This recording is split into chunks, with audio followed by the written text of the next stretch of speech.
From 117 teacher jobs being cut here at the Charleston County School District to its budget shortfall, to Dr. Gerrita Postlewait, former Charleston County School Board member Sandi Engleman speaks exclusively to me for the special edition of Quintin's Close-Ups.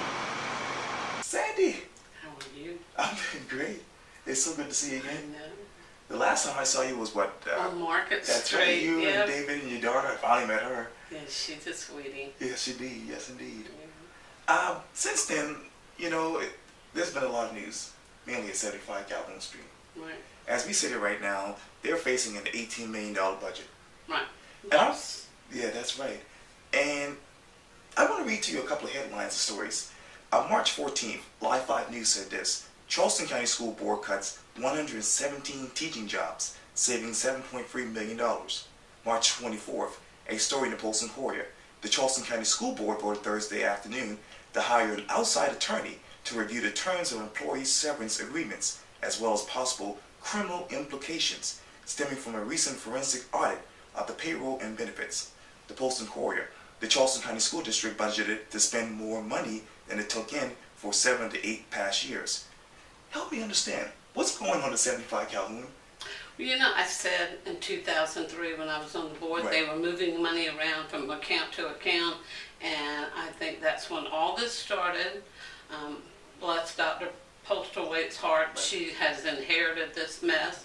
I think she's going to do a great job, but it's going to take her a while. But they have moved money around so much that they didn't know who was on first, and I think that was their biggest problem. Wow.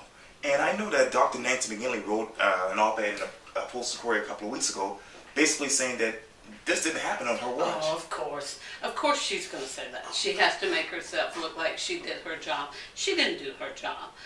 She created all these programs, the A+, the this, that, the other, and it was an abysmal failure. But unfortunately, it trickles downhill, so it makes the teachers look like they're a failure, and they're not. They're doing their jobs.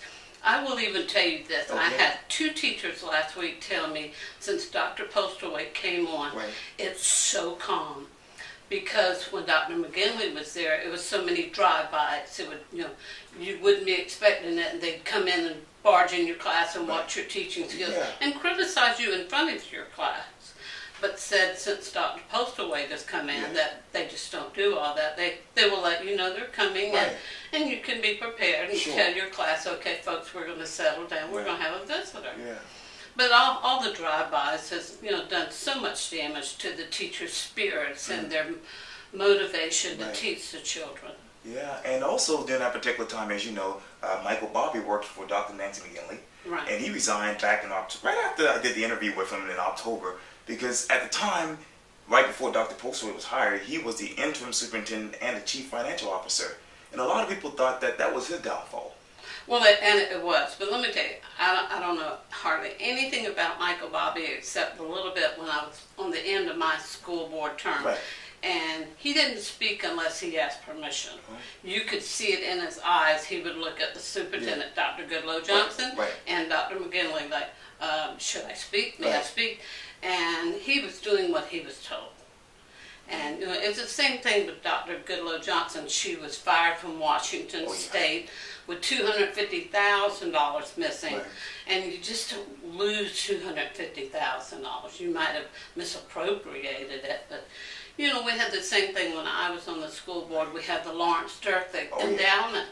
And she literally told me it was a $100,000 endowment, and she told me it made $40,000 a year profit. Well, I needed to get that stopped because I don't know what they had it in.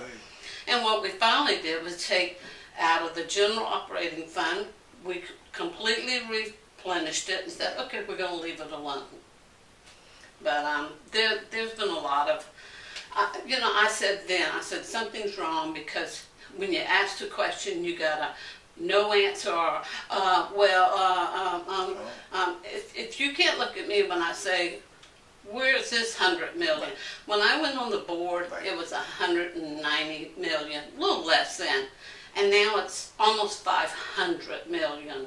It wouldn't have, 12 years, it wouldn't have, tripled. And, that's scary. It really is, because I knew something was going on. I would ask the questions. Even one night at a meeting, Right. Dr. Goodloe had the interim CFO there, it was a man from upstate, Right. and I asked him a question twice. Mm. And all of a sudden she goes, "We need a timeout, we need a timeout." Went in the back, and she just unloaded on him. Well, unloaded on me too, but the funniest thing, she was fixing to get in a fist fight. Wow. But she put herself in the corner, and I thought, if you ever got in a fist fight, don't put yourself in the corner, Right. because you're not going to come Right. out very well. Exactly. But I kept asking him the hard questions, the honest questions, and that's what she didn't like. Wow. And I think too, when I saw the op-ed, McGinley basically said that she kept the school board in the loop. But She never did. She never did. When Arthur Ravenel and my Right. husband David and Ray Toller were Right. on there, you could ask her a question and she was umming and on. Oh, well, I'm going to give you that report later. That's in my superintendent's report, which it never came up. And, they had workshop after workshop, and it would never be discussed. Right. She had this ledger, and this is what she was going to tell you. Right. They did the same thing with the No Child Left Behind. We would Right. get the reports, and I'd say, "Where's the report?" "Well, we're not finished going over them." I said, "No, I don't want your report. Right. I want the one that the federal government Right. sent Right. you, so they could manipulate it to be what they wanted it to Wow. be." And unfortunately, as we talk about the Charleston County School Board, we lost one of the most popular board members, Brian Moody. He died really young, 52 years old. Yeah, it was tough. He had brain cancer, and I think it was like a 2-year time period. But he was very active in the Yes. community with Yeah. the Chamber of Commerce and numerous committees Right. that the mayor put him on. But Brian was one that loved serving the community. Yes, he did. He was at all the meetings of everywhere, and he loved serving the community. That is so awesome. Yeah. Well, Sandi Engleman, it's always good talking to you. Thank you so much for your time. You're welcome. Thank you. I love you. Yeah, you too.